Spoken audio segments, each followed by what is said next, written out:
Ketika Badis sudah punya properti, tapi propertinya itu tidak Badis gunakan, lebih baik kita potensiin nih properti kita untuk menjadi cuan-cuan yang segar.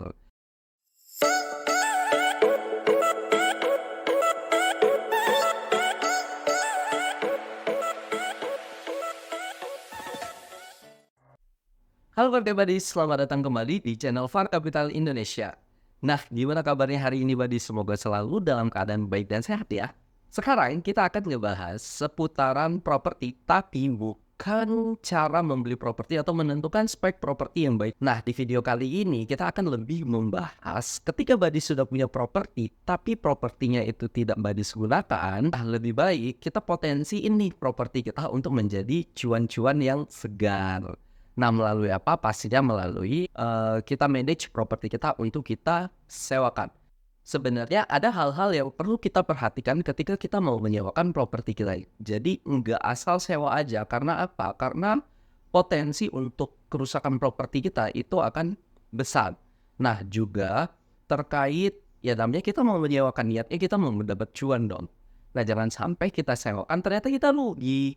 Nah, sama aja ya. Oke, karena niat kita menyewakan kan kita mau mendapatkan passive income ya. Oke, bagaimana nih sebenarnya cara untuk kita sewakan sehingga hasil sewa kita ini bisa maksimal.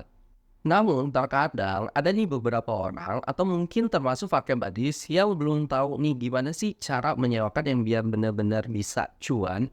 Oke, mari kita bahas satu persatu di video ini. Makanya jangan skip video ini, tonton sampai habis ya. Untuk ngomongin rental management ini kita akan buat menjadi dua video ya. Yang pertama kita akan ngebuat video yang ngomongin tentang rental management untuk long stay dan kemudian ada yang short stay. Jadi kita bedain jadi dua video.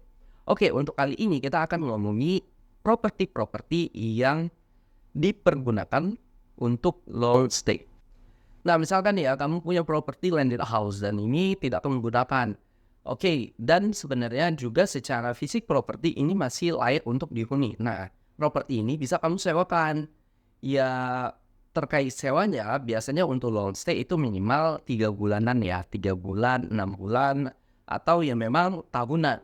Terkait cara sewanya, gimana sih kita memulainya?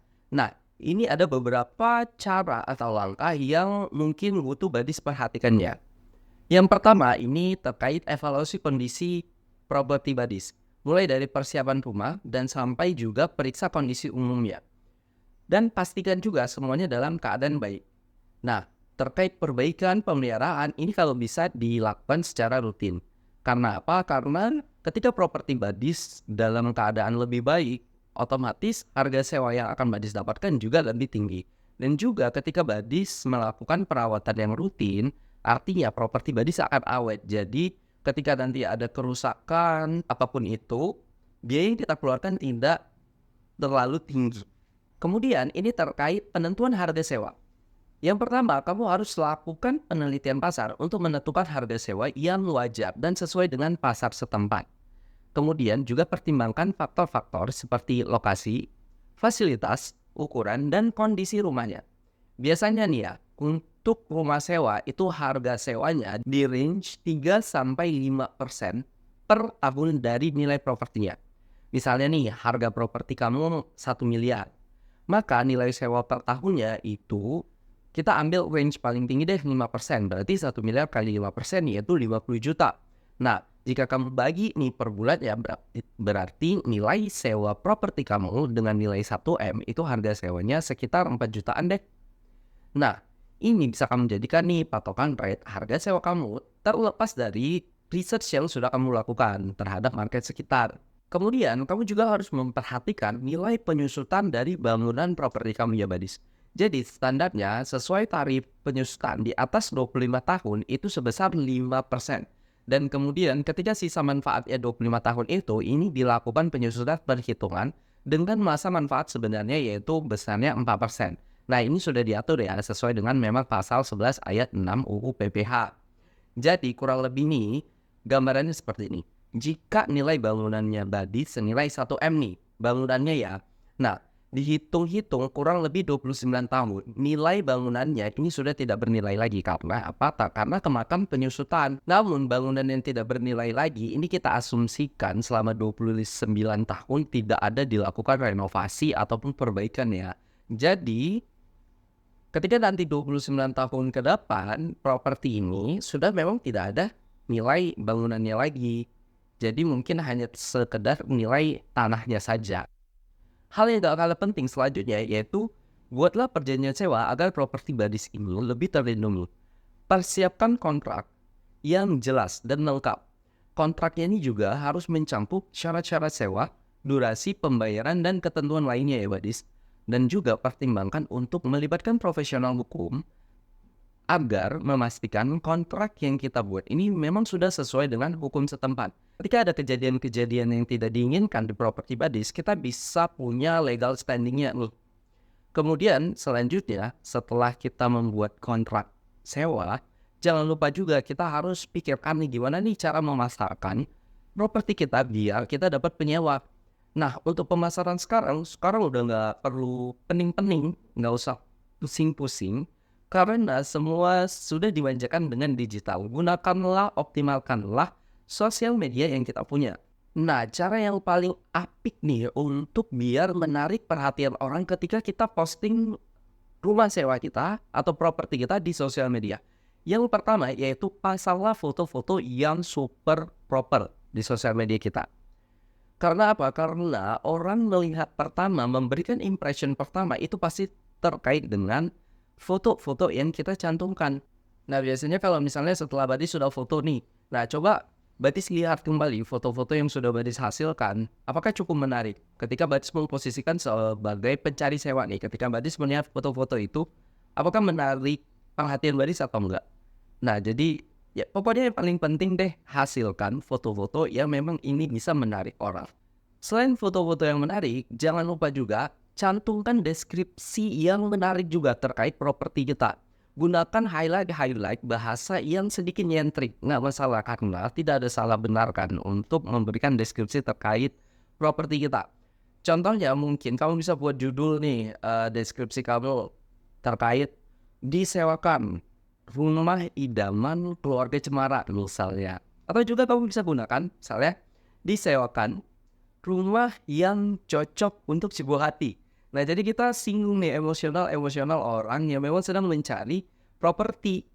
Nah, untuk yang lainnya mungkin Badis lebih kreatif lah dari kita yakin gitu. Jadi, jangan lupa cantumkan yang paling penting deskripsi yang memang sedikit nyentrik gitu. Jangan yang biasa-biasa aja gitu. Karena terkadang saking banyaknya orang melihat sosial media, harus butuh senggolan sedikit nih biar dia melihat kita gitu kan ya.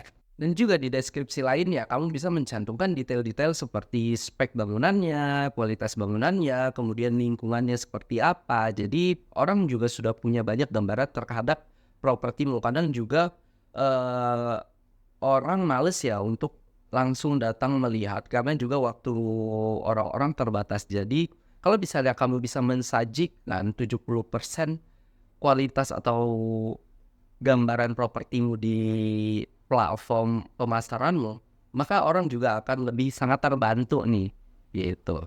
Selanjutnya, pemeriksaan keadaan awal dan akhir. Lakukan pemeriksaan keadaan awal dan akhir sebelum penyewa pindah masuk dan setelah keluar.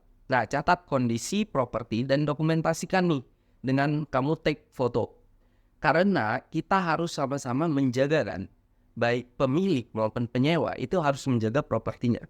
Oh ya, ini sebagai saran ya, opsional aja ya Badis ya. Kalau memang memungkinkan menerapkan deposit nih untuk si penyewa, itu sebenarnya juga lebih baik biar si penyewa juga punya awareness menjaga si propertinya. Tapi ini opsional sih. Kalau misalnya hal ini dilakukan dan menyebabkan Badis tidak mendapatkan penyewa, ya ini bisa dipertimbangkan lagi.